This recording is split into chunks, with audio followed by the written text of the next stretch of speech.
As the leader of IJM, as the former prosecutor of brutal police abuse here in the United States, as the former director of the UN's genocide investigation in Rwanda, I think I know with some intimacy that evil and loss is real in the world, and that defeats are bitter.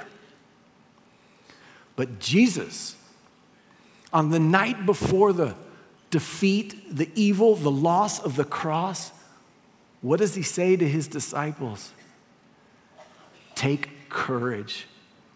In the world you will have trouble, but I have overcome the world. So what does this mean? What does this mean for us as leaders? It means switch from playing defense to playing offense. And this is to accept God's invitation to charge the darkness, to affirmatively advance into what is broken, into what is hurting, and what is wrong in the world, and to bring his healing and justice and redemption. Let me give you one little example of this. One of the most intimidating clouds of darkness that has descended upon our earth in this era is modern-day slavery. There are just millions of the poorest in our world who are held illegally in brick factories, in rock quarries, on fishing boats, and plantations around the world. Most people don't know this, but there are nearly 46 million people held in slavery in our world today, more than in any other time in human history. And perhaps the darkest part of this is the horrible part of slavery that is child sex trafficking.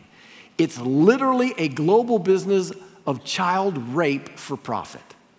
And over 15 years ago, ground zero for this was in the traumatized nation of Cambodia, where I could go walk the streets outside, in the slums outside Phnom Penh, and I could literally find hundreds of children on open sale to foreign pedophiles and sex tours, including a dozen kids I found in the back room of a brothel between the ages of 5 and 10 years of age. This is violent and unspeakably ugly stuff. And so how should the people of God respond? Should we avert our eyes from the obscenity and sort of race back to our gated compounds and protect our own children? We could do that. It's totally an option. But what did the Christians in Cambodia do? They joined with IJM and local authorities, and they just began to go to work rescuing hundreds of these children from child sex trafficking. And they sent scores and scores of child sex traffickers to jail. And then when they found out that there really wasn't good facilities to be able to bring these children to restoration and proper care, churches from all around the world joined Cambodian Christians to make sure that there would be facilities where these children could be loved and well cared for, that now set the standard for child aftercare around the world. And when I spoke at this summit a decade ago, Cambodia was the darkest example of the evils of child sex trafficking. But now outside experts have documented the collapse of child sex trafficking in that country. And the cover story,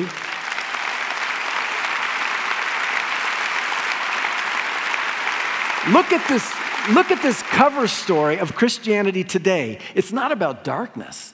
It's about sunshine in the streets of Cambodia with the headline, "A Thriving Church and a Crumbling Sex Trafficking Industry." This is the people of God playing offense in the world.